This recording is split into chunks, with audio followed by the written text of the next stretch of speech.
봅시다. 우리 숙제 오답에 하나 풀이해야 될 게 있어가지고 여기 하나 보고 그 다음에 디딤돌 교재도 같이 보도록 할게요. 자, 우선은 47번 먼저 보면은 다음 수를 올림하여 100의 자리까지 나타냈을 때 5700이 되는 수를 구하라고 할 때 반올림해서 이렇게 됐어요. 올림이나 버림을 해서 이렇게 됐어요 라고 하는 결과값을 먼저 주는 경우에는 범위를 먼저 나눠주는 게 좋아요. 왜냐면 여기서부터 여기까지 돼요 라는 확실한 값이 나와야 되기 때문에.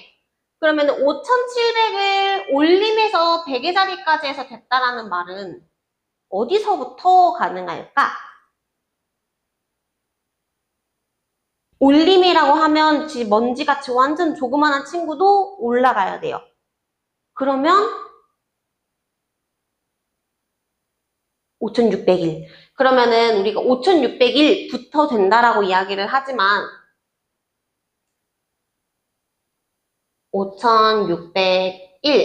5601부터 사실 어디까지 돼요? 맞아요. 5700까지 돼요. 우리가 되는 범위를 여기서부터 여기까지예요 라고 할 수는 있지만 정확한 범위로는 얘가 아니에요. 물론 이 문제는 그렇게 해도 되는데 우리가 지금 여기서부터 여기까지가 돼요 라고 얘기를 할 때는 자연수로만 생각할 때는 여기서부터 여기까지가 되거든요. 그래가지고 우리가 정확한 범위를 우리가 잡을 때는 5700이라는 친구가 사실 문제에서 주는 숫자랑 똑같아요. 그러면 얘가 최대로 될 수 있는 친구거든요. 그럼 5700 이하란 말이야. 하나 포함하면 그때 하나는 무조건 포함하지 않는 범위로 세우기로 했던 거 기억나요? 그래서 우리가 5601부터 된다라고 생각할 수 있지만 누구 초과라고 쓰는 게 5600 초과라고 쓰는 게 더 정확한 범위예요. 왜 더 정확하다고 얘기를 하냐면 만약에 내가 5600.4라고 하는 소수 범위를 생각을 하려고 할 때 얘 어때? 100의 자리까지 올림하면 5700이 돼요. 왜냐면 정말 이 먼지 같은 소수점 0.4 때문에 올라갈 친구가 생겨버리는 거예요. 그렇기 때문에 이런 소수 때문에 우리가 정확하게 범위를 잡을 때는 5600 초과라고 이야기를 하거든요.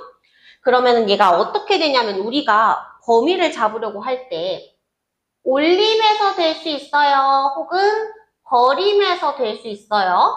혹은 반올림에서 될 수 있어요. 라고 이야기를 할 수 있단 말이야. 자, 그러면은 우리가 똑같이 5700이라고 가정하에 범위 3개를 한번 세워볼게요. 자, 올림에서 5700이라고 이야기를 하는 건 우리가 사실 방금 범위를 세웠어요. 그래서 5600 초과에 5700 이하가 돼요. 자, 버림에서 만약에 우리가 범위를 세운다고 했을 때는 버려서 5700이 되는 거예요. 그러면 5700보다 사실 되는 건 숫자가 더 크죠. 그럼 제일 최소 숫자가 누가 될까? 그쵸, 5700부터 되는 거예요. 다 버려서 제일 낮은 숫자가 되는 거니까. 그래서 5700부터 되기 때문에 얘가 이상이라고 얘기를 하면 하나는 무조건 포함하지 않는 범위로 찾을 거거든요. 그러면 누구부터 안 될까? 그렇지. 이렇게 되는 거예요.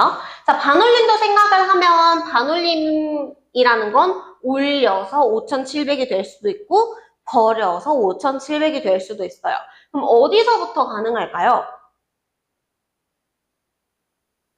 그렇지. 5650 이상 얘부터 되면 그러면 하나는 무조건 포함하지 않는 범위. 어디부터 안 되죠?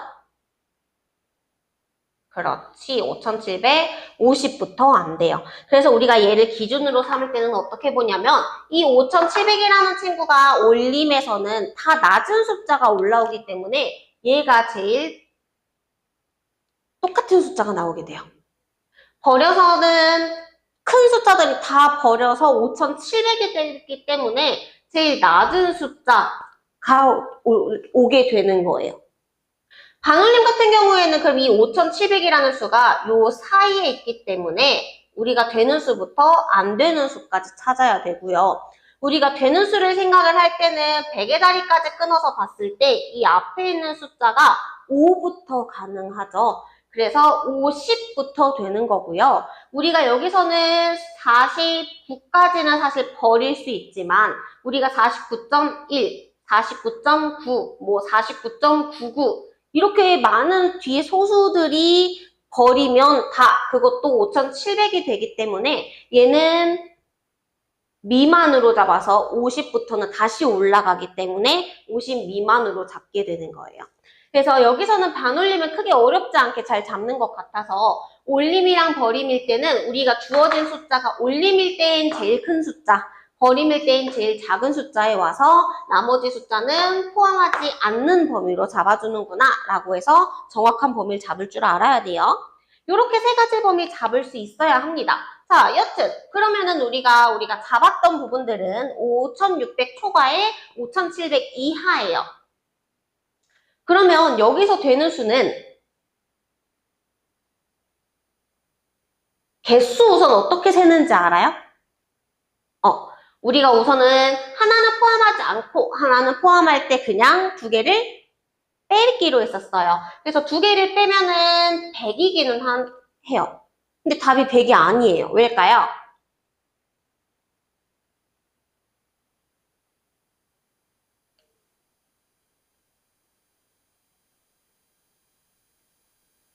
(5,600대)를 구하려고 하기 때문에.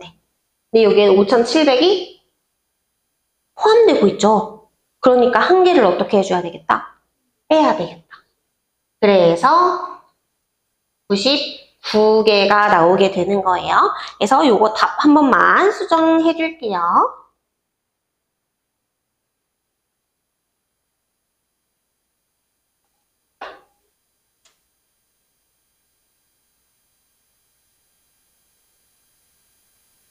그 다음에 우리 2단원에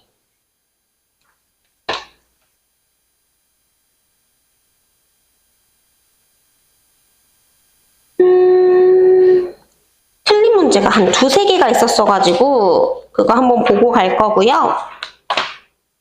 좀 전에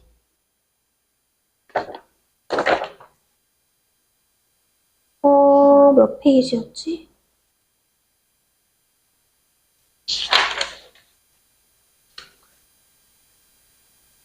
52페이지에 32번. 디딤돌로 보면 돼요.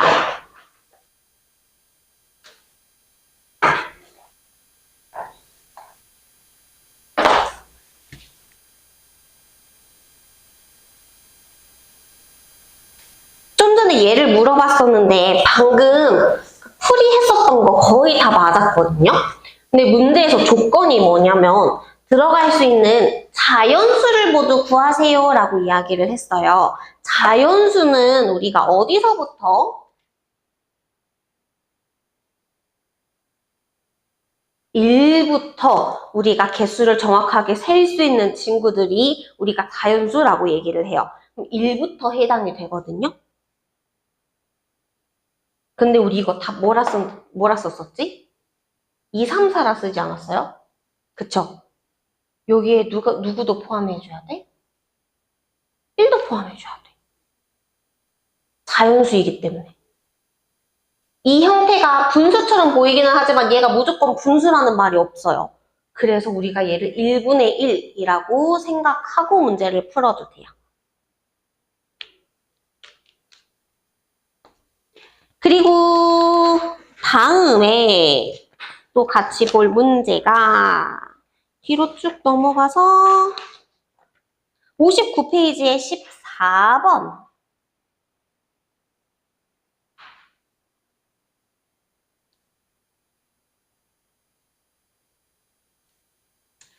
자, 미영이가 어제는 철사 36m 중 6분의 1m를 사용했고 라고 이야기를 해요.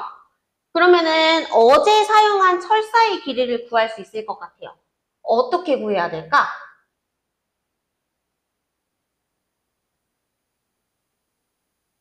36 중 6분의 1. 그래서 계산을 하면 6m를 사용한 거예요. 이해가 될까요?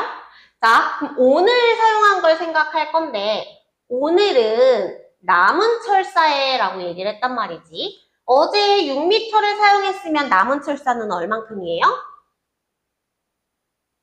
30m. 30m의 3분의 1을 사용했습니다. 그럼 계산을 하면 10m를 사용한 거예요. 그럼 어제랑 오늘이랑 사용한 철사 모두 물어봤기 때문에 어제 6m에 오늘 10m 사용했어요. 그래서 모두 사용한 건 16m가 되는 거예요. 자, 그 다음에 하나 더 보도록 할게요. 옆 페이지에 18번 봅시다.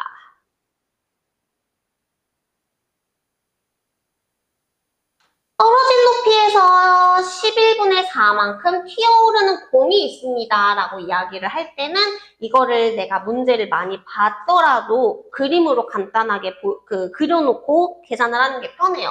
자, 그러면은 우리가 건물에 공을 바닥으로 떨어뜨린다고 생각을 한번 해볼게요. 그러면 이 떨어진 높이에 11분의 4만큼 튀어오른대요. 자, 근데 여기서 우리가 두 번째 튀어오를 때까지라고 얘기를 했는데 그러면은 두 번째 튀어오른 거 이게 첫 번째 튀어오른 거죠? 근데 이 공이 여기 둥둥 떠 있지 않을 테니까 여기 바닥으로 또 떨어질 거예요. 자, 그럼 이 떨어진 높이에 또 11분의 4만큼 튀어오르겠죠? 자, 그러면 이때 두 번째 튀어오른 거예요. 자, 여기서 궁금한 건 이 두 번째 높이가 얼마야? 가 궁금한 게 아니라 그럼 그때까지 움직인 거리 얼마야? 라고 물어봤어요. 자, 그럼 우리는 부분을 좀 나눠야 돼요. 맨 처음에 어디서 처음에 떨어뜨리냐면 121m 높이에서 떨어뜨려요. 그러면은 처음에는 121m를 움직였죠. 떨어져야 되니까. 그래서 121m에 한번 튀어 올라야 되죠. 이 높이를 구해야 돼요. 자, 이 높이를 구하려면 어떻게 해야 되냐면 떨어진 높이의 11분의 4만큼 튀어 오른대요. 이게 처음 튀어 오른 높이예요. 그쵸? 자, 근데 우리가 여기서 잘 봐야 될 건 여기에서 구한 높이, 떨어진 높이 어때요? 같아요. 한마디로 요 계산한 값이 몇 개 존재하냐면 2개 존재할 거예요. 근데 혹시 글씨 잘 보여요? 자, 그러면은 얘가 2개 또 움직일 거고요. 거기에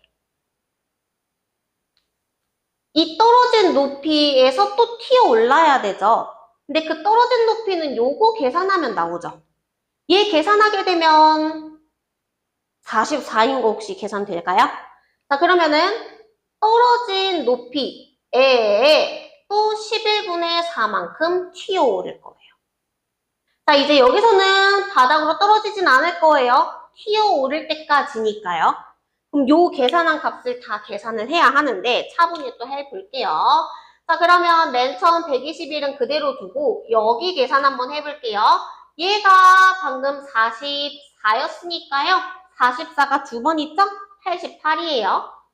더하기 얘 계산하게 되면 약분하면 4니까 16만큼을 더해줘야 되겠다.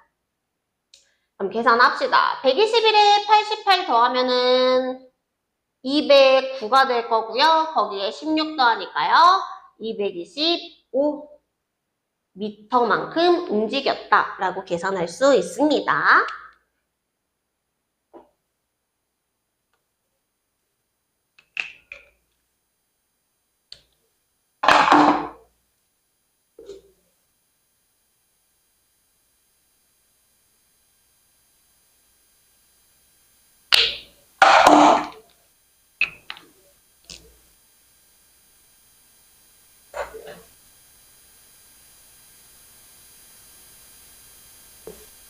링크가 다 적었을까요? 네, 그러면 우리 오늘 3단원 개념 나가려고 했던 부분 한번 보도록 할게요. 3단원은 합동과 대칭이라는 단원, 도형 단원이에요. 승아는 혹시 수학할 때 도형 단원이 좋아요? 연산 단원이 좋아요? 둘 다 별로야? 뭐가 더 좋진 않아? 아, 둘 다 별로 좋진 않아?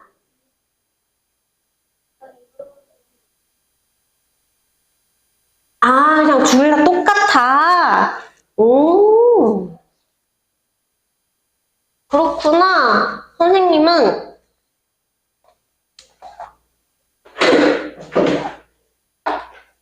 계산하는 걸 더 좋아해. 왜냐면 방금 우리 얘기하긴 했지만 선생님이 그림을 잘 못 그려서 그림이 나오는 도형 단원보다 선생님은 식이 나오는 단원이 더 좋더라고. 그래서 혹시나 승아는 무슨 단원을 더 좋아하는 게 있나 싶어서 물어봤어. 자, 그러면은 우리 그렇다고 선생님이 아예 그림을 못 그리진 않아. 그림을 그리면 또 잘 그리는데 마음에 안 들 때가 있어가지고. 자, 우선 한번 보도록 하겠습니다. 합동과 대칭이에요. 합동이라는 말과 대칭이라는 말을 배우게 되는 거겠죠, 결국. 자, 그럼 앞에 나오는 합동이라는 말부터 한번 알아보도록 할게요. 합동이라는 말은 합할 거예요. 도형을. 한자로 풀면은 그렇게 돼요. 자, 그러면은 도형을 합할 건데 어떻게 되냐면 합했더니 완전 똑같은 거야. 컨트롤 C, 컨트롤 V. 그래서 복사 붙여넣기처럼 얘네들을 겹쳤을 때 완전히 겹치는 도형을 합동이라고 이야기를 합니다. 결국 똑같다는 이야기를 지금 하고 있는 거죠. 자, 그러면은 우리가 그 같다라는 말을 하려면 어떻게 할 수 있어야 되냐면 똑같이 나눠볼 수 있어야 해요. 방법이 엄청 여러 가지예요. 무조건 딱 하나의 도형으로 만들 수 있다는 아니기 때문에 정답도 여러 가지일 거고요. 그래서 승아가 생각한 대로 도형이 나오는 대로 이야기를 해주면 됩니다. 나눌 때는 결국 똑같이 나눈다라고 생각을 하면 돼요. 이렇게도 나눌 수 있지만 어떻게도 나눌 수 있어? 가로로도 나눌 수 있어요. 혹은 대각선으로도 나눌 수 있겠죠? 아니면 요렇게도 나눌 수 있어요. 방법이 엄청 다양해요. 그래서 얘네들을 돌리거나 뒤집어도 상관은 없어요. 어쨌든 내가 어떻게든 합쳐가지고 똑같게만 만들어주면 돼요. 그거를 합동이라고 이야기를 할 거고요. 물론 두 조각만 그렇게 나오는 게 아니라 여러 조각으로 나와도 우리가 모양만 무조건 똑같이 만들면 돼요. 사각형으로 합동을 만들어도 되고요. 혹은 삼각형으로 나누어서 합동을 만들어도 됩니다. 물론 얘를 반대로 눕혀서 잘라도 되고요. 혹은 세로로 잘라도 되겠죠. 얘랑 얘는 사실 모양이 똑같은 거는 눈에 보이죠? 그래서 방법이 엄청나게 여러 가지가 생길 수 있다라는 걸 보여주기 위한 예시라고 생각을 하면 됩니다. 자, 그래서 우리가 그 합동을 한번 찾아보도록 할게요. 자, 우리가 모양과 크기가 같아서 포개어질 때 완전히 겹치게 되죠? 그래서 이 두 도형을 우리는 뭐라고 얘기할 거냐면 합동이다 라고 이야기를 할 겁니다.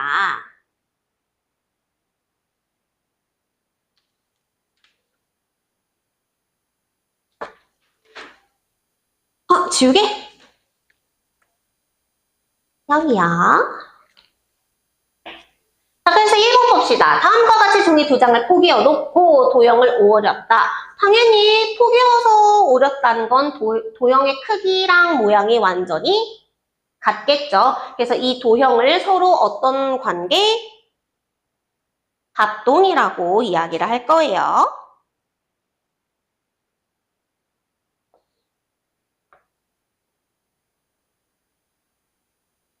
자, 그러면 우리는 합동인 도형을 찾아볼 겁니다. 가랑 합동인 건 누구?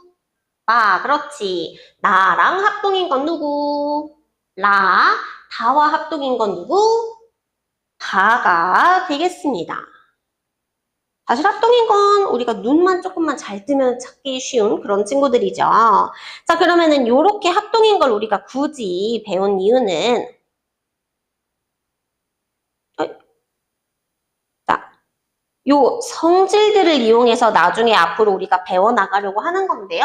자, 합동을 만족한다, 합동이에요 라고 하면 우리가 결국 도형 두 개를 가지고 같다라고 얘기를 해요. 만약에 요렇게 하트가 있다고 하고 요렇게 있다고 할게요. 자, 이 둘은 합동이에요. 그쵸? 근데 포갠다고 했을 때 요렇게 포개고 이렇게 포개면 될까? 안 되죠. 이거를 돌려가지고 우리가 맞게 포개어줘야 돼요. 그러니까 무슨 말을 하고 싶어서 그러냐면 얘를 그냥 옆에다가 갖다 붙이면 안 되고 우리가 도형을 맞춰야 돼요. 한마디로 짝꿍이 정해져 있다는 소리예요. 그럼 우리는 그 짝꿍을 정할 줄 알아야 하는데 그 짝꿍들을 뭐라고 얘기를 할 거냐면 대응한다라고 얘기를 할 거예요. 대응이라고 하는 건 얘네들을 포기했을 때 만나게 되는 친구들을 대응한다라고 얘기를 할 거고요. 그러면은 우리가 대응할 수 있는 관계가 점이 있어요. 그쵸? 변이 있어요. 그리고 각이 있어요. 그래서 각각 대응점, 대응변, 대응각이라고 이야기를 할 거고요. 얘네들 같은 경우는 그럼 짝꿍을 찾아야 하기 때문에 제일 쉽게 찾는 방법은 대응점을 찾는 거예요. 변을 부를 때도 각을 부를 때도 결국 점을 이용해서 얘기를 하기 때문에 그래서 기억에 대한 대응점은 누가 되는 거고 리을이 되는 거고 점, 니은에 대한 대응점은 누가 되는 거고 점, 미음이 되는 거고 점, 디귿에 대한 대응점은 점, 비읍. 짝꿍을 잘못 말하면은 그건 틀리게 되는 거겠죠. 자, 그래서 우리가 점을 요렇게 정해놓고 나서 만약에 내가 변, 기역, 디귿에 대한 대응변 얘기해 주세요라고 하면 뭐라고 얘기해야 될까? 그렇지. 그래서 말했던 대로 기역, 디귿에 대한 대응점을 각각 순서대로 얘기하면 되는 거예요. 각도 똑같아요. 만약에 각, 기역, 니은, 디귿에 대한 대응 각 얘기해 주세요. 그러면 각, 그렇지. 리을, 미음, 비읍이요 라고 해서 각 대응점을 순서대로 이야기를 해주면 됩니다. 자, 그러면은 요렇게 우리가 대응점, 대응변, 대응각까지 찾았을 때 성질이 어떤 성질이 있냐면요. 얘네들은 포기였을 때 똑같기 때문에 당연히 대응변 길이가 같을 수밖에 없어요. 당연히 그러면은 대응각의 크기도 같을 수밖에 없어요. 사실 좀 당연한 이야기를 좀 하고 있어요. 왜냐면 똑같다고 이야기를 했으니 당연히 변의 길이도 똑같고 각의 크기도 똑같겠죠. 그래서 얘네들의 대응점을 잘 찾아서 얘네들이 같다라는 성질로 문제를 풀어낼 건데요. 자, 그러면은 우리가 그 대응점 한번 찾아보도록 하겠습니다. 자, 68페이지에 1번으로 문제 한번 바로 같이 볼 거고요. 자, 얘네들의 겹치는 점, 그러니까 대응점을 찾아볼 거예요. 점 기역과 누구? 점, 그렇지, 리을. 점 니은과, 그렇지, 점 비읍. 점 디귿과 점 미음이 대응점이 되겠고요. 자, 그 다음에 우리 대응변도 봅시다. 변 기역 니은은 기역 니은에 대한 대응변이 미안해, 못 들었어. 아, 그렇지. 리을, 비읍이 될 거고요. 리은, 디귿에 대한 대응변은 그렇지.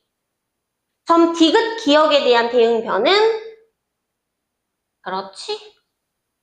자, 바로 대응각까지 갑시다. 각, 기역, 니은, 디귿이니까 대응각은 그렇지. 리을, 비읍, 미음이 될 거고요. 리은, 디귿, 기역에 대한 대응각은 각, 디귿, 기역, 니은에 대한 대응각은 그렇지. 미음, 리을, 비읍이 됩니다.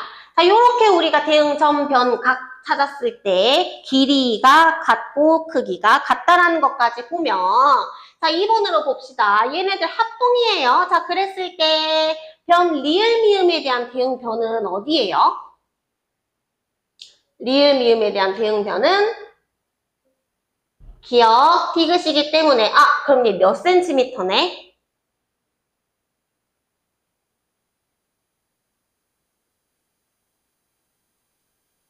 리을 미음에 대한 대응변이 기억 디귿이라고 했었죠?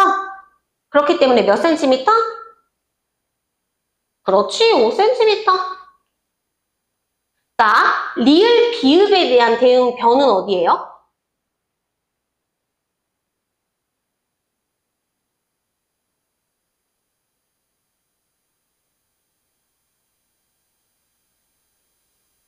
변, 기억, 디귿? 여기서 얘네들 합동이라 했었죠? 이거 헷갈린가? 변 체크, 점 체크하고 할까? 기억에 대한 대응 점이 어디지? 점 리을. 리은에 대한 대응 점이 어딜까? 리은에 대한 대응 점. 비읍. 같은 80도를 가지고 있으니까요. 그 다음에 디귿에 대한 대응점은 점, 미음이에요. 자, 그럼 다시 한 번만. 리을, 비읍에 대한 대응변은 그럼 어딜까? 기억, 미음. 이기 때문에 리을, 비읍은 몇 센티미터? 그렇지, 4cm. 자, 그 다음에 비음, 리을, 미음에 대한 대응각을 찾아볼 거예요. 그러면 각, 니은, 기억, 디귿이 되겠죠? 자, 그럼 얘는 몇 도? 그래서 40도가 된다라고 해서 우리가 각각 길이까지 같다라는 거 확인할 수 있습니다. 자, 우리가 요렇게 합동에 대한 문제를 한번 풀어볼 거예요. 방금 67페이지, 69페이지 우리 문제 안 풀어봤었죠? 여기 한 장 먼저 문제 한번 풀어볼게요.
안 좋아요? 이러고 있길래.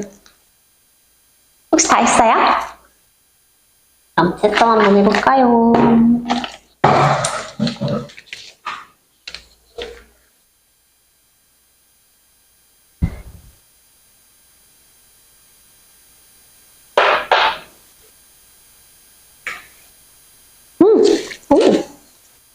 이거 할 때 이렇게 아예 짝을 이렇게 지워주면 좀 더 좋아요.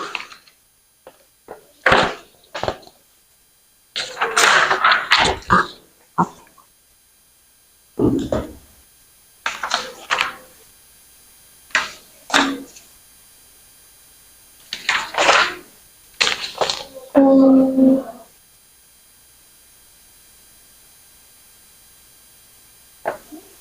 이거 한 번만.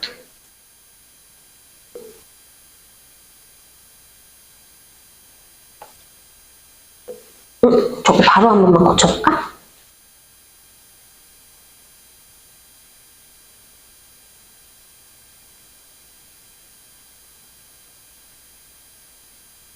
그렇지. 좋아요. 자, 그럼 다음 페이지 한번 쭉 가볼게요. 자, 우리가 합동을 배운 이유는 지금부터 배울 대칭에 써먹을 수 있는 친구들이기 때문에 우리가 합동을 미리 먼저 배워봤습니다. 자, 대칭이라고 하는 건요. 두 가지 종류가 존재해요. 선으로 대칭되는 경우, 점으로 대칭되는 경우. 자, 그래서 우리가 선대칭 도형과 점대칭 도형 이렇게 대칭 두 가지를 한번 배워볼 건데요. 자, 선대칭 먼저 보도록 할게요. 선대칭이라고 이야기를 하는 친구는요. 요 대칭 축이라고 하는 요 직선을 따라서 접었을 때 완전히 겹치는 거예요. 자, 그러니까 종이접기죠. 종이접기를 할 때 우리가 종이를 한번 접어주세요 라고 하면 마구 접는 게 아니라 선이랑 선이랑 만나게, 점이랑 점이랑 만나게 접잖아요. 자, 반듯하게 접는 거예요. 그래서 그 도형을 두 개를 똑같이 만들었을 때 우리는 그걸 선대칭 도형이다 라고 이야기를 할 겁니다. 자, 접어서 완전히 겹친다? 근데 완전히 겹치면 우리가 뭐라 부르기로 했었지? 합동이라고 부르기로 했어요.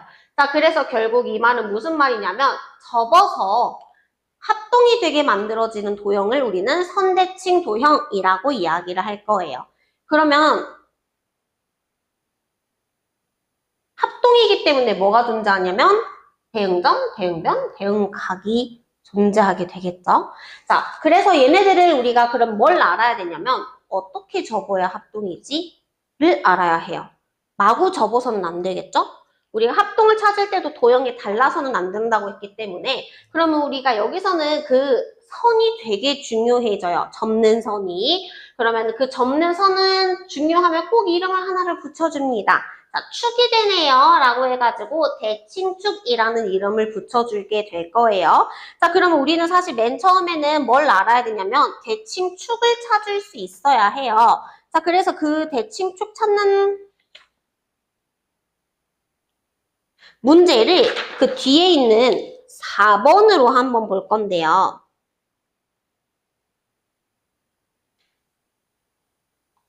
자, 4번에서 대칭축은 모두 몇 개일까요? 라고 이야기를 했고요. 그러면 우리가 딱 이걸 보면 감을 잡을 수 있을 거야. 아, 대칭축이 하나가 아닐 수도 있겠네. 그쵸? 왜냐면 우리가 처음에 합동인 거를 보라고 했을 때 합동을 찾으세요 라고 하면 이렇게도 자를 수 있지만 어떻게도 자를 수 있었냐면 이렇게도 자를 수 있었어요. 그쵸? 이런 식으로 우리가 여러 개로 합동을 만들 수 있다는 건 접는 선도 여러 개가 나올 수 있다. 자, 그래서 1번에 대한 대칭축을 한번 찾아볼 거예요. 어떻게 접어야 합동을 만들 수 있을까? 혹시 그어볼 수 있겠어요?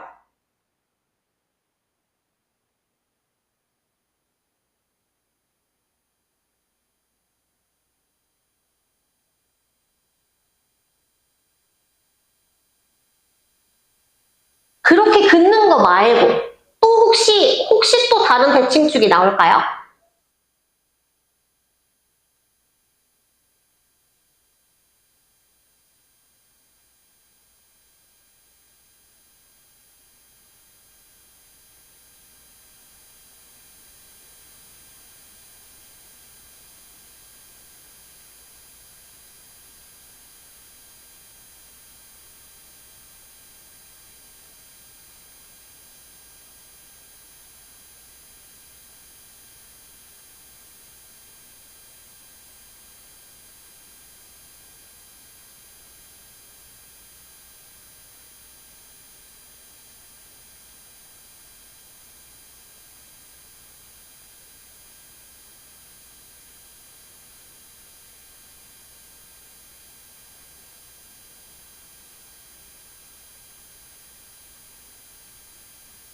어때?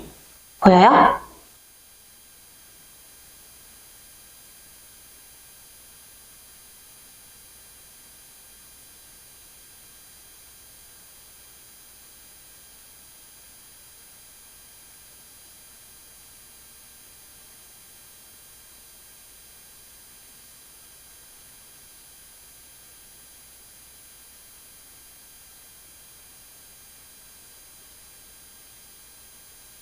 조금 더 자신 있게 확 내려도 될 것 같은데 보여 안 보여? 안 보여? 안 보여. 맞아. 그래서 얘는 대칭축이 몇 개냐면 한 개예요. 한 개예요. 2번 대칭축도 한번 찾아볼까요?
없나요? 4개 나왔죠? 그렇죠? 그 중에서 요거 하나만 볼게요. 지금 요렇게 대각선으로 자른 대칭축이 하나 있어요. 자, 선대칭 도형의 특징 중에 하나가 뭐냐면 무조건 접어야 해. 접어서 합동이어야 돼요. 그럼 어떻게 되냐면 여기 있는 점이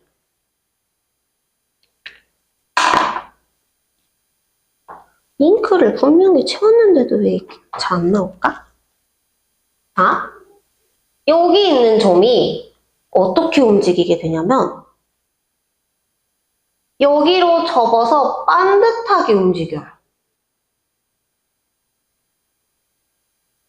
반듯하게 움직여야 돼요. 봐봐. 여기 있는 점이 얘로 접으면서 이렇게 반듯하게 움직여요. 얘랑 수직으로 반듯하게 움직여요. 좀 이따가 선대칭 도형의 성질을 보여줄 건데 반듯하게 움직여야 돼요. 여기 있는 친구가 축에 수직이 되게 반듯하게 움직여야 돼요.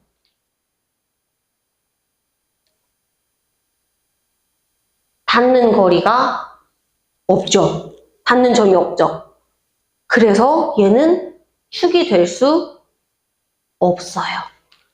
요거 때문에 처음에는 헷갈릴 수 있어. 자, 봐봐요. 여기서 요렇게 축도 하나 그어놨었어요. 그쵸?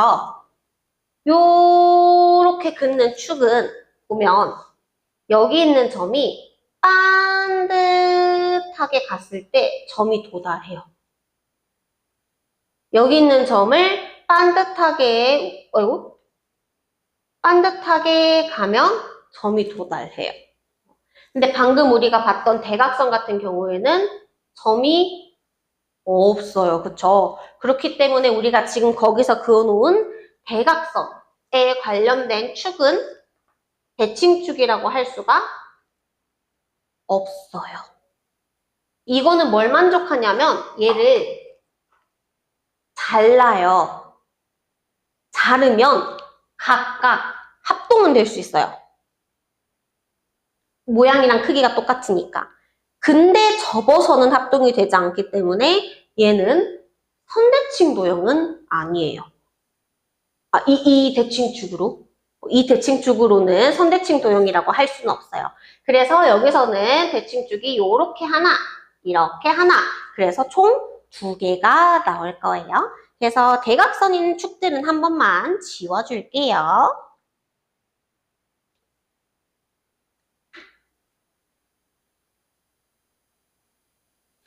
자, 참고로 지금 우리가 1개짜리도 찾아보고 대칭축이 2개인 것들도 찾아보고 이렇게 대칭축이 여러 개가 나올 수 있다는 걸 알았는데 하나만 더. 원은 대칭축이 그럼 몇 개일까? 우선 접어서 합동이어야 해. 어떻게 축을 만들어가지고 합동을 만들 수 있을까?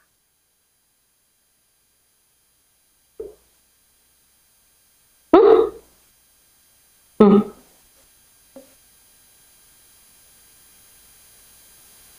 그럼 여기서는 대칭축이 누가 되냐면 지름이 돼요. 그건 이해가 돼요? 근데 지름 개수 혹시 몇 개인지 알아요? 지름은 원 위에 2점을 지날 건데 원의 중심만 지나게 그으면 돼요. 그럼 내가 이렇게도 그어도 되지만 어때? 나는 원 2점 이렇게 잡아서 이렇게 긋고 싶은데? 그럴 수 있겠죠? 이렇게도 그을 수 있지 않겠어? 내가 원하는 방향에 따라 중심만 지나게 그으면 돼요. 몇 개가 나올까? 셀 수 없겠지? 셀 수 없어요. 이거 개수 셀 수 있으면 아마 노벨상 받을 수도 있어요. 그만큼 개수 셀 수 없이 많아요. 그렇기 때문에 얘는 원은 대칭축이 몇 개예요? 라고 물어보면 뭐라고 하면 돼요? 무수히 많다. 셀 수 없이 많다. 그렇게 얘기를 해요. 그래서 대칭축이 셀 수 없이 많은 경우도 있어요. 알겠죠? 요거 가끔씩 문제에도 나와요. 자, 그러면은 우리가 방금 이 대칭축 얘기하면서 이 친구의 성질까지 같이 한번 볼 수가 있어요. 자, 그래서 선대칭 도형의 성질 한번 보도록 할게요.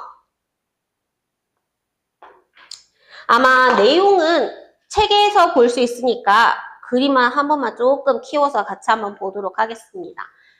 자, 접어서 합동이라고 했어요. 그러면 여기서는 그 접는 대칭축이 선분, 시옷, 이응이 될 거예요. 자, 그랬을 때 얘네들은 접어서 합동, 대응점이 존재해요. 자, 그럼 대응점을 한번 꼭 체크해야 돼요. 점 니은하고 대응점이 누구예요? 맞아요. 점 비읍이에요. 접으면 얘네들이 접힐 거예요.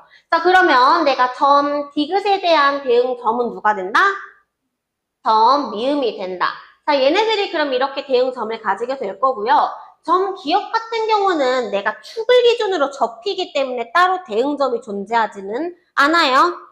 점 기억에 대한 대응점이 리을은 아니에요. 알겠죠? 자, 그러면은 이렇게 했을 때 성질이 뭐가 있냐면요. 당연히 합동이기 때문에 뭐가 들어가냐면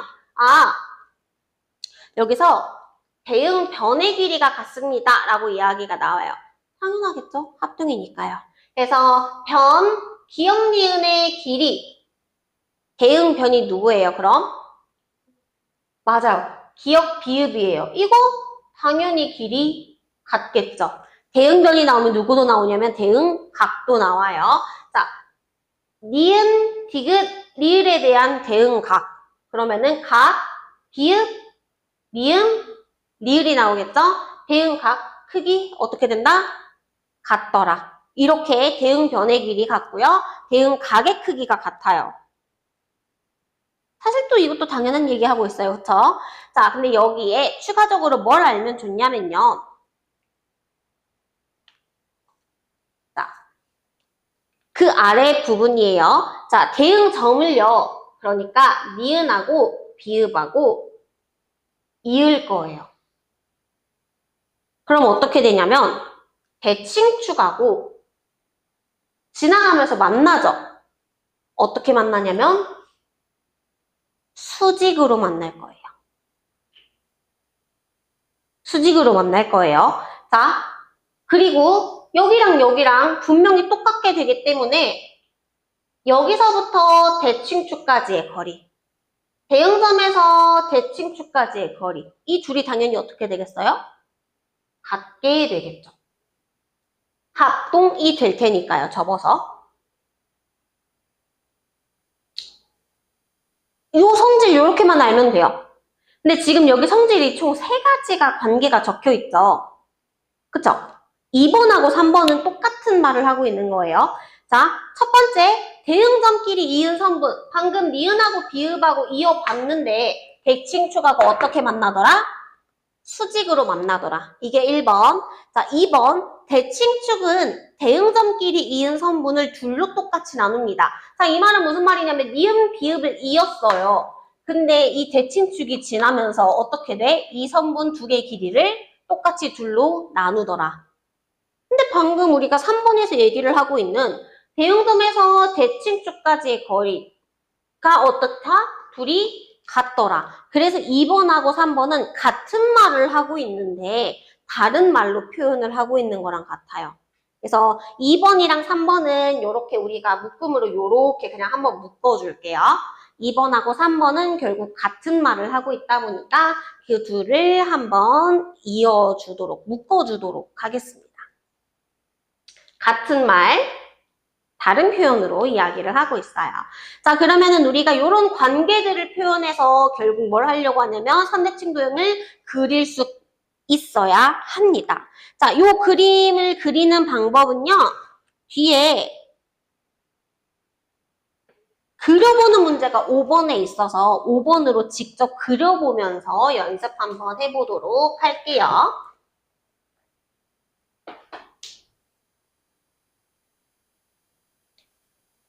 자, 선대칭 도형이 되도록 그림을 완성할 거고요. 그럼 결국 우리는 한쪽 그림과 대칭축을 줄 거예요. 혹시 데칼코마니 알아요?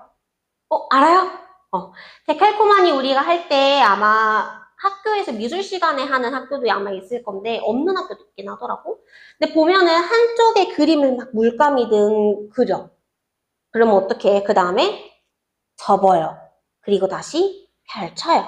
이게 데칼코마니인데, 자, 데칼코마니가 결국 뭐냐면 선대칭 도형이 제일 유명한 예시 중에 하나예요. 그래서 내가 한쪽을 접어서 펼치면 모양이 반대 대칭이 되게 나오고요. 그게 선대칭 도형이 될 거고요. 그 접는 선이 결국 여기서 도형에서는 대칭축이 되더라. 이렇게 얘기를 하면 돼요. 그 말은 무슨 말이냐면 여기에 있는 그 대응 점들이 결국 대칭돼서 반대쪽에 존재해야 해요. 자, 그러면은 우리는 뭘 해야 되냐면 각각의 대응 점들을 다 반대쪽에 그릴 수 있어야 돼요. 자, 그러면 대칭축을 기점으로 우리는 여기에 있는 점은 수직으로 몇 칸에 가요? 2칸에 가요.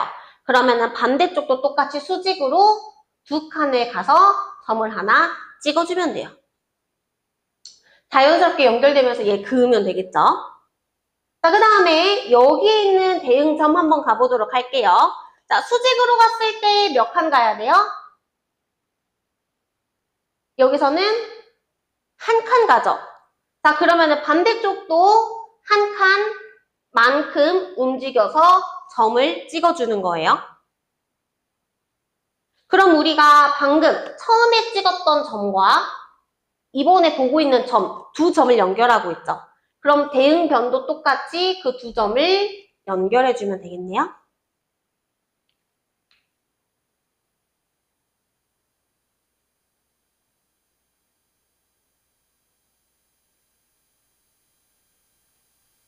그럼 여기에도 점이 하나 찍히죠? 대칭축까지 몇 칸 떨어져 있어요? 3칸. 그럼 우리도 반대로 똑같이 3칸만큼 가서 점을 찍어줄 거고요. 우리 또 연결한 점 2개 까먹지 않게 바로 그냥 이어줍시다. 자, 그럼 그렇게 계속 점 찾는 거예요. 여기 대응점 있어요. 또 3칸 떨어져 있죠, 수직으로. 그래서 똑같이 3칸 가서 점 찍을 거고요. 방금 봤던 점이랑 또 연결을 해주어야 합니다. 여기 있는 점도 어떻게 해요? 똑같이 한 칸 띄어서 연결해주면 되겠죠? 그럼 마지막으로 요 선은 얘는 사실 대응 점은 따로 없어요. 근데 지금 변이 연결되어 있기 때문에 마지막으로 연결을 해주면 선대칭 도형을 그릴 수 있습니다. 자, 이렇게 우리가 그림까지 그릴 줄 알아야 되고요. 그 다음에 대칭의 두 번째인 점대칭 도형을 볼 건데요.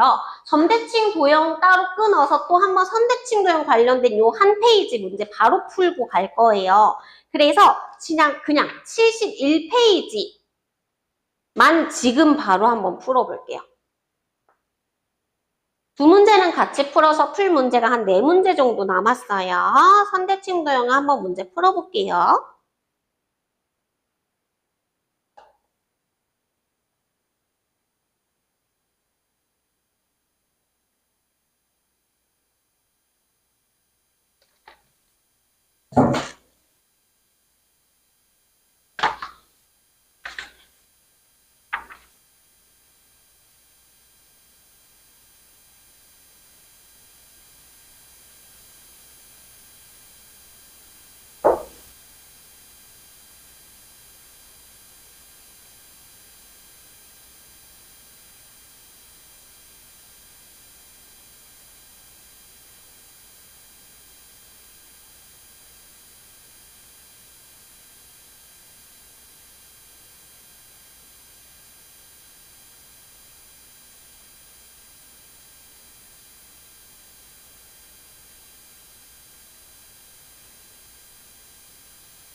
다 했어요?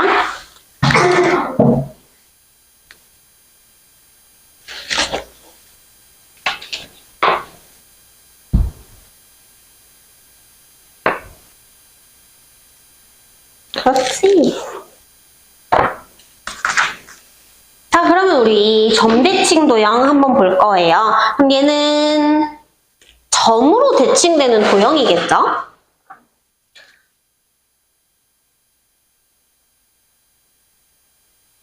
이 경우에는 그러면 점대칭 도형을 어떻게 찾아야 되냐면, 우리가 선이라고 이야기를 하는 건 접었을 때를 상상하면 되니까 쉬운데, 점대칭 도형은 눈앞에서 바로 보기에는 조금 애매할 수 있어요. 처음에 볼 땐. 근데 제일 쉬운 방법이 뭐냐면, 점대칭 도형은 결국 점을 기점으로 빙글빙글 돌려보는 거야.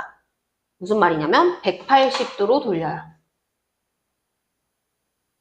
그랬을 때 처음하고 완전히 똑같아요? 그러면 우리는 점대칭 도형이라고 합니다. 자, 점대칭 도형은 그럼 뭐 어떻게 하면 돼요? 찾으세요 라고 하면 책을 180도 돌리면 돼요. 그럼 내가 맨 처음에 보던 도형이랑 똑같아요? 그러면 점대칭 도형이에요.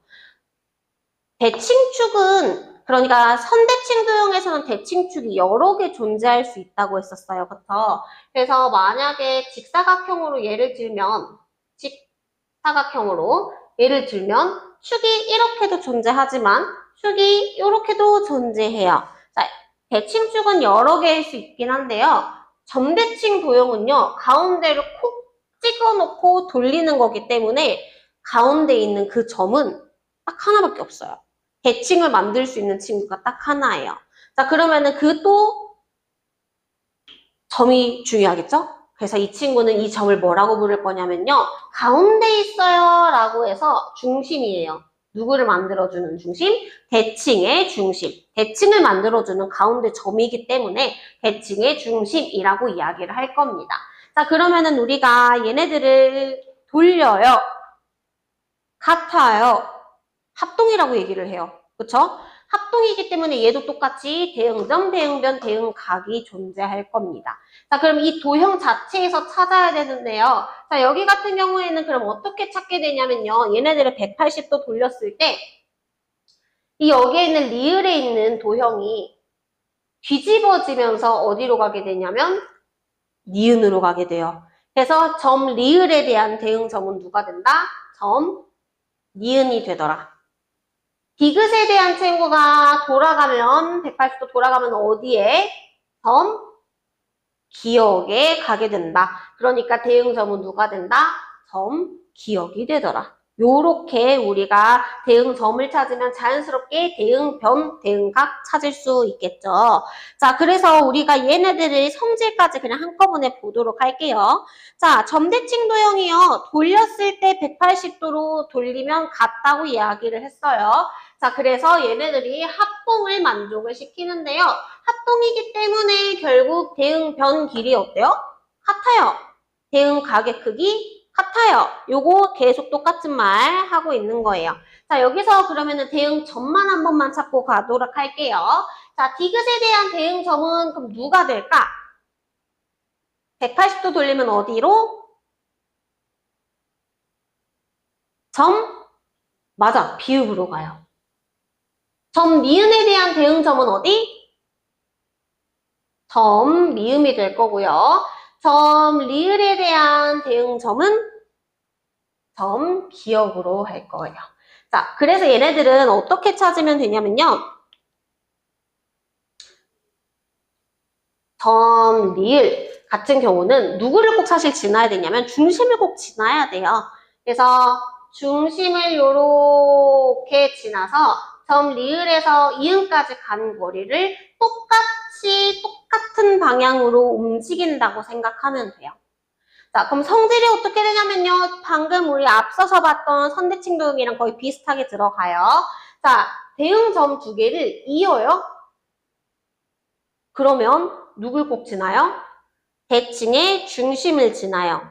근데 대신 지날 때 어때요? 길이가 같아요. 그래서 대응점에서 대칭의 중심까지의 거리가 서로 두 개가 같더라. 이렇게. 여기 지금 두 개가 적혀 있어요. 근데 이 두 개가 결국 지금 뭐야? 또 같은 말을 하고 있어요. 자, 1번에서 얘기하고 있는 대칭의 중심은요. 대응점 두 개를 연결한 걸 어떻게 하고 있어? 댕강 2등분. 둘로 똑같이 나누고 있어요. 그 말은 다시 말해. 대응점과 대칭의 중심까지의 거리가 어떻더라? 둘이 같더라 라고 얘기를 하는 요 또 1번과 2번을 또 묶어 놓을게요. 이거 결국 똑같은 이야기 하고 있어요.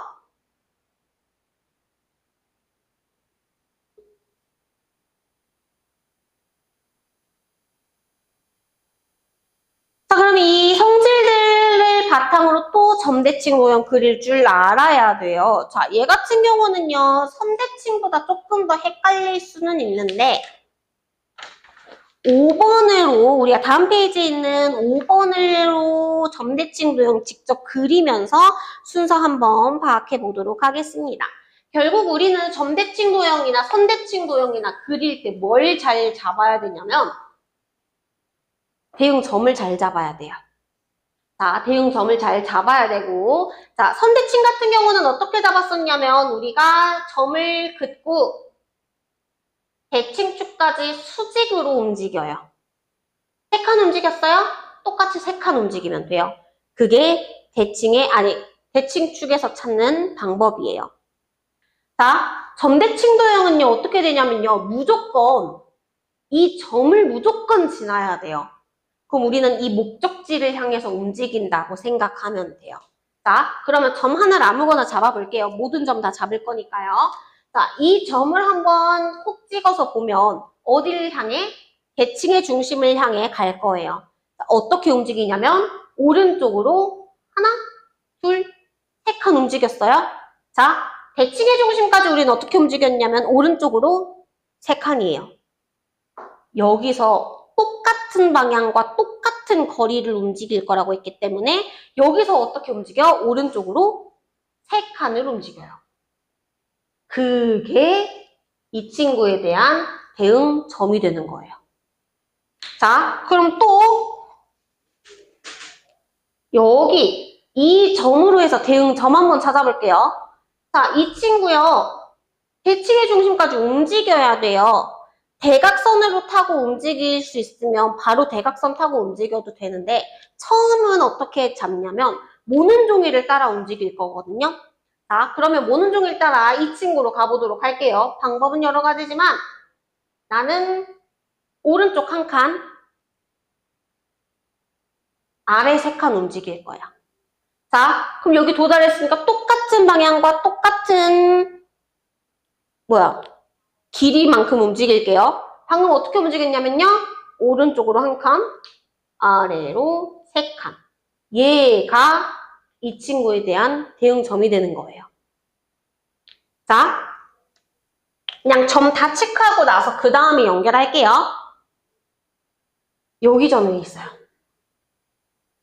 자, 이 점을 어딜 향해? 대칭의 중심을 향해 움직일 거예요. 이번에 승하가 움직여볼까? 어떻게 해야 얘를 갈까?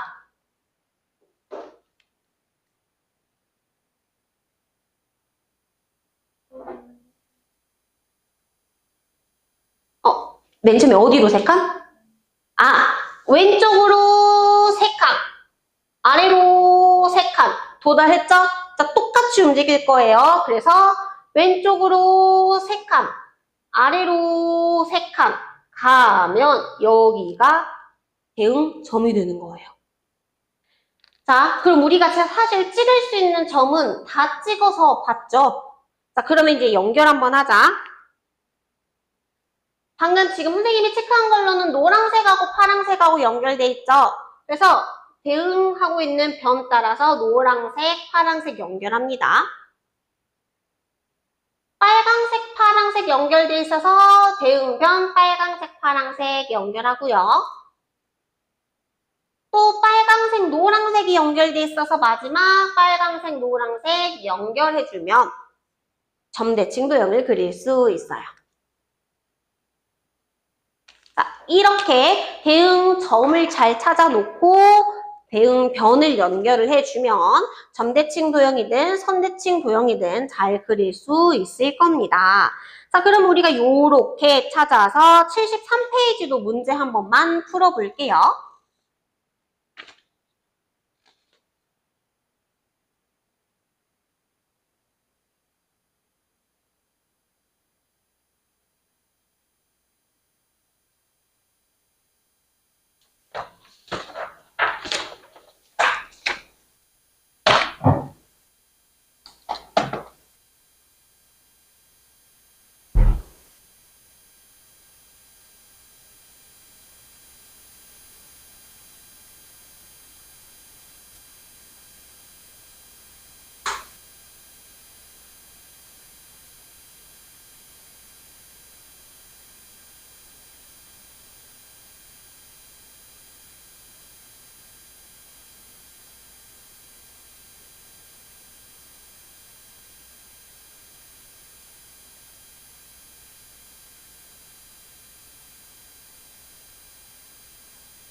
좋아요.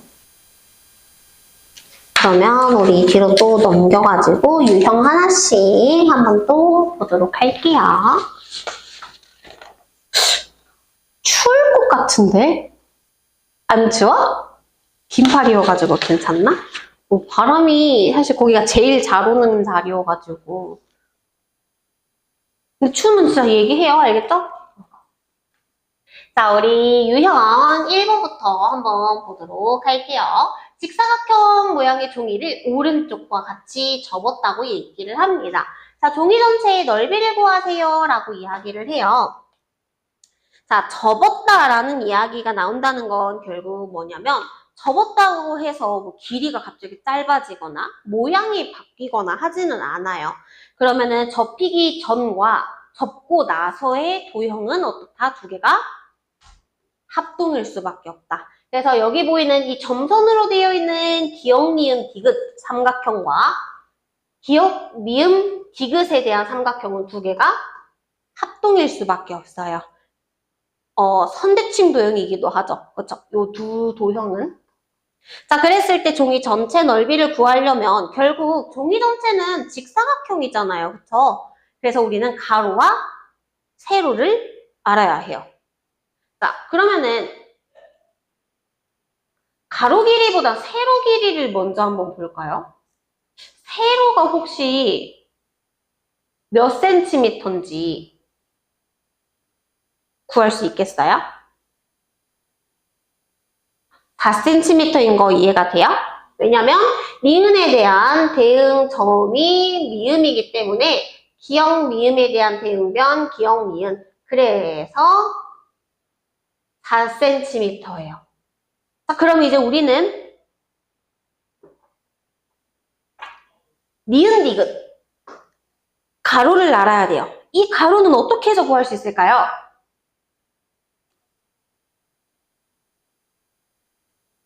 니은 디귿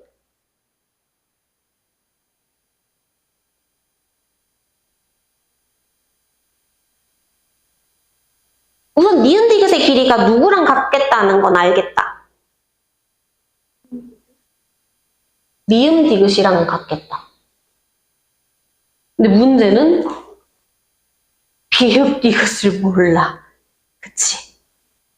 혹은 니은 디귿은 기역 리을하고도 같아요. 그쵸? 5cm인 건 아는데 비읍 리을을 몰라요. 그럼 우리는 비읍 리을을 구하던지 비읍 디귿을 구하던지 둘 중에 하나를 구해야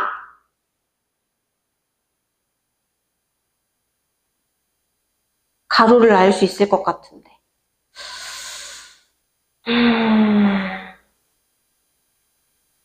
혹시 눈에 들어오는 게 있나요?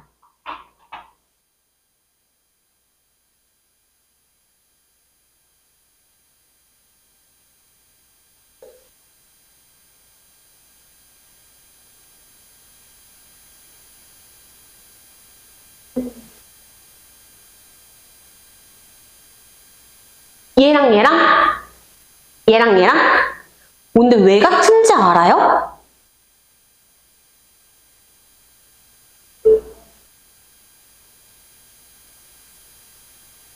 두 개가 같아요. 같은 거 맞아요. 왜 같을까?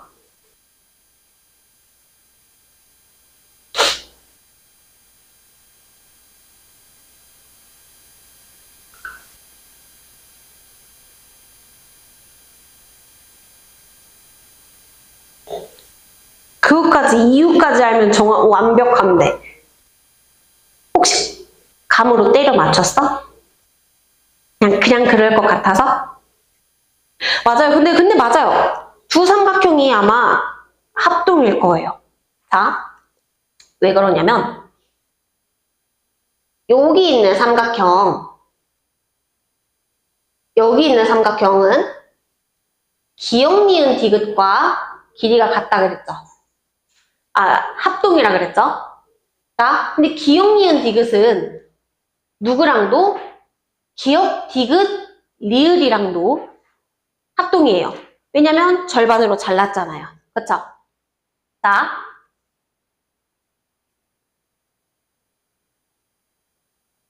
요 삼각형 1번이라고 할게요. 자, 반토막난 삼각형에서 요거 2번이라고 할게요. 자, 여기 삼각형에서 1번을 뺀 이 삼각형 3번이라고 할게요. 자, 1번하고 2번하고 사실 삼각형이죠. 그러니까 사각형의 반이죠. 1번하고 3번도 어때요? 사각형의 반이에요. 얘도 반, 얘도 반, 둘이 같죠? 근데 1번이 똑같이 끼어 있으면 어때요? 2번하고 3번이 같을 수밖에 없어요. 자, 그렇기 때문에 얘 같은 경우는 위에 튀어나와 있는 삼각형과 옆에 남아있는 삼각형 요 두 개가 합동이 될 거예요. 종이 접는 문제는 중학교 때도 많이 나와요. 요거 많이 이용할 거예요. 이렇게 튀어나와 있는 애가 이 친구랑 똑같을 거예요. 합동일 거예요. 자, 요거 이용할 거고요. 그렇게 되면은 얘랑 대응 변을 찾는 거죠? 비음 리을이 그럼 몇 센티미터인지 혹시 알 수 있을까? 3cm예요. 그렇기 때문에 가로가 총 8cm가 되거든요. 그래서 넓이는 32제곱센티미터가 나오게 됩니다.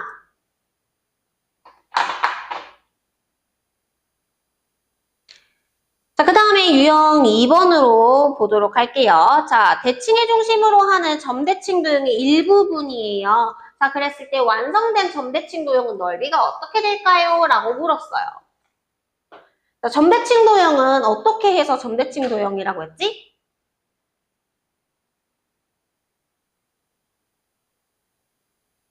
맞아요.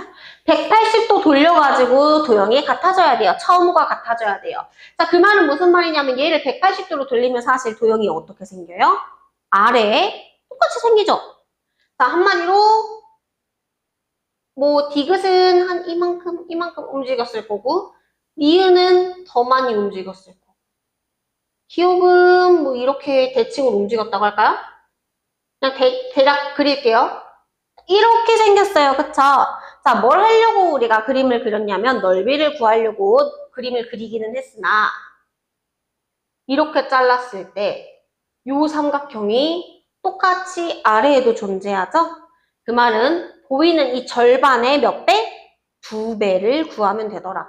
삼각형은 그러면은 밑변 곱하기 높이에 나누기 2예요. 근데 그게 몇 개 존재해요? 2개 존재해요. 그 말은 결국 9 곱하기 12와도 같죠? 2로 나누고 다시 2를 곱하는 건 결국 9 곱하기 10이랑 똑같으니까요. 그래서 계산하면 108 제곱센티미터 나오게 돼요. 그래서 얘를 굳이 그리지 않더라도 결국 절반에 2배를 하면 우리가 어차피 똑같은 도형이 존재하는구나 라고 계산을 할 수 있습니다. 자, 그 다음에 3번으로 넘어가서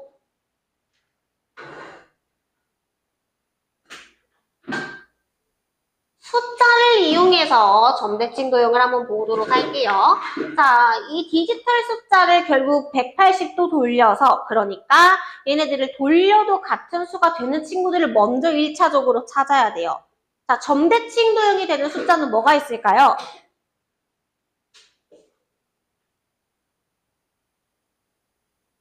0 되나요? 점대칭인가요?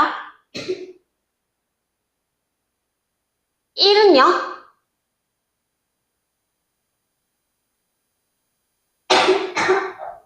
괜찮아요. 물 마시고 올래요? 물 마시고 가요, 물 마시고 가요.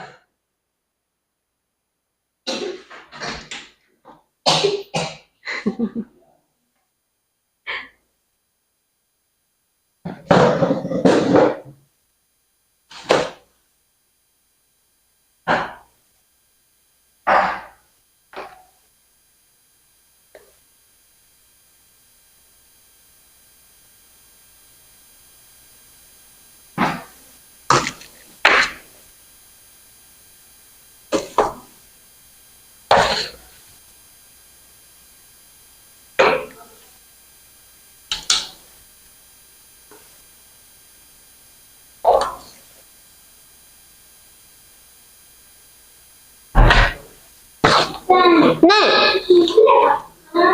왜요? 다 있어요? 네, 주면 돼요. 네, 감사합니다. 네, 주원이 잘 가요.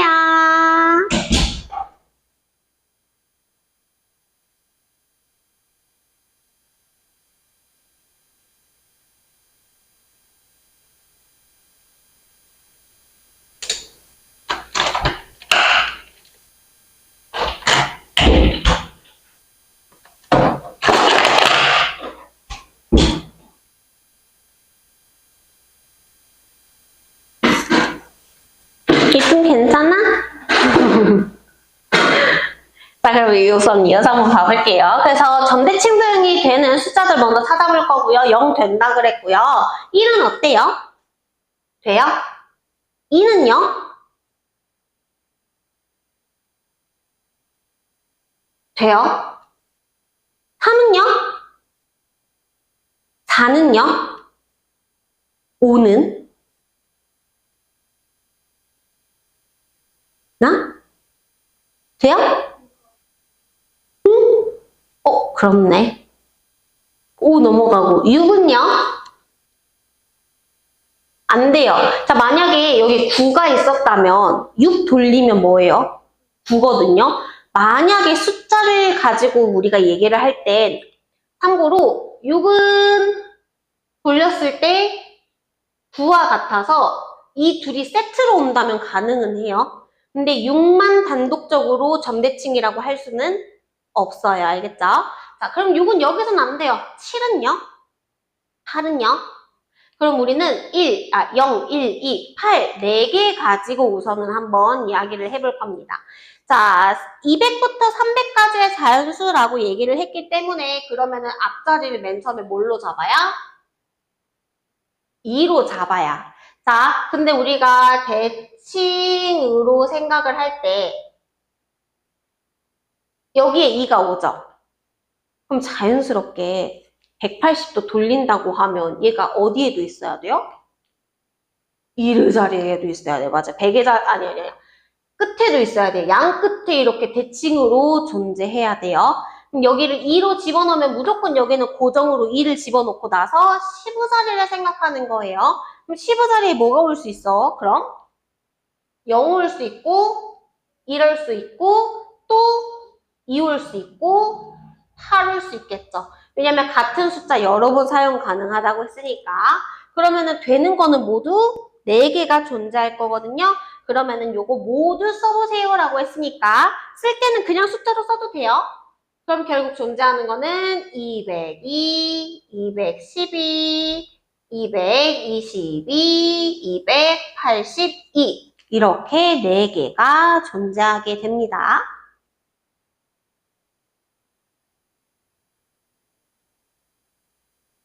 여기서 우선 5가 안 나오기는 했는데 5는 어때요? 점대칭 도형인가요? 점대칭 도형이에요. 그리고 6과 9는 다시 한 번 더 이야기하지만 얘네들이 세트로 온다면 아마 사용할 수 있어요. 세트로 온다라는 말이 무슨 말이냐면 맨 앞에 6을 써요. 그러면 대칭되는 곳에 누가 존재해야 돼? 맞아요. 9가 존재해야 돼요. 이렇게. 그거 참고하면 좋아요. 왜냐면 앞에, 내려가다 보면은 이걸 이용하는 문제가 있을 수 있기 때문에 그거 참고하면 좋고요. 우리 그 다음으로 넘어가서 마지막 유형 4번 하나 보고 오늘 마무리 한번 해보도록 하겠습니다. 자, 데칼코마니 좀 전에 얘기했었죠. 우리가 선대칭도형을 이야기하는 대표적인 예시예요. 자, 그랬을 때 오른쪽 도형 기역, 니은, 디귿, 리을, 미음, 비읍은 데칼코마니 기법으로 완성한 것입니다. 라고 했을 때 그럼 우리는 정확하게 맨 처음에 뭘 찾아야 되냐면 대칭축을 찾아야 해요. 여기서 대칭축은 그럼 누구예요? 맞아요. 니은, 미음이 우선 대칭축이 될 거예요. 그러면은 접어서 같은 거겠죠? 자, 그랬을 때 우리 색칠한 부분의 넓이를 구하라고 했는데요. 여기 보면 접었기 때문에 이 도형, 삼각형 두 개 넓이가 같겠죠? 그럼 나는 하나만 구해도 되지 않을까? 그치? 자, 그럼 아래 거 넓이로 한번 생각을 해볼게요. 이 아래 한 개의 밑변은 그럼 몇 센티미터가 될까? 8cm의 높이는 맞아요. 왜냐면 여기서부터 여기까지 길이는 서로 두 개가 같을 거기 때문에 결국 10cm 2등분 해야 되겠죠. 그래서 한 개의 밑변은 8cm에 높이는 5cm라는 거 알 수 있어요. 그러면은 삼각형의 넓이를 구하려고 하는데 그러면 우리는 밑변 곱하기 높이에 나누기 2를 해야 삼각형 넓이에요. 그쵸? 근데 그게 몇 개 있냐면 2개 있어요. 그러면 결국 8 곱하기 5만 해도 되는 거네. 그러니까 넓이는 뭐가 나오냐면 40제곱센티미터가 나온다. 라고 우리가 구할 수 있겠습니다.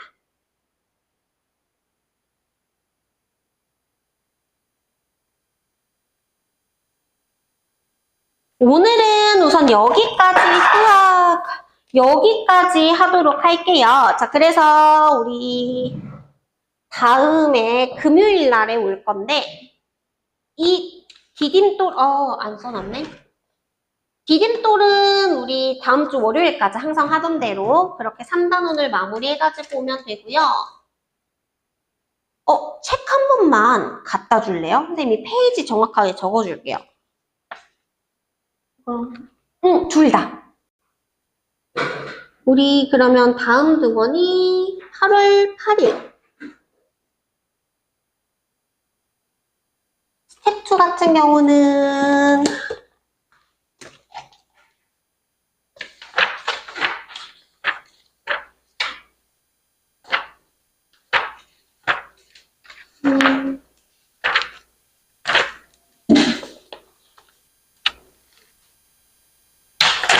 우선은 2단원은 우리가 오늘 고치지는 않았어요. 그쵸?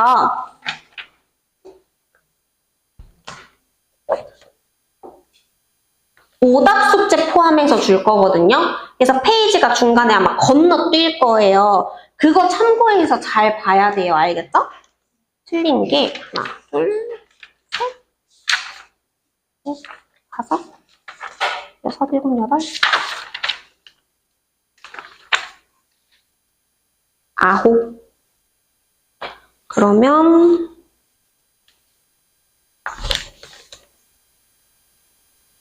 48페이지에서 94페이지는 오답 하고 뒤로 3단원으로 넘어가서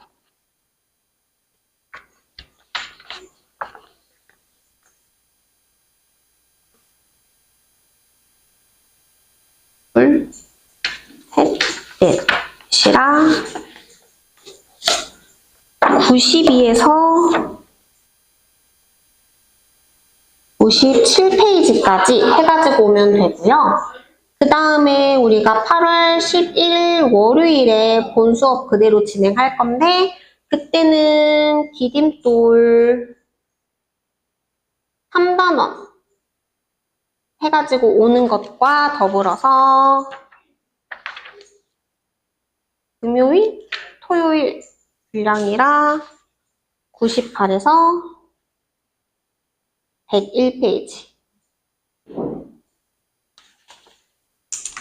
우선은 금요일에 선생님이 한 번 더 이야기를 해주기는 할 텐데 우선 월요일 것까지 숙제 같이 적어놨고요.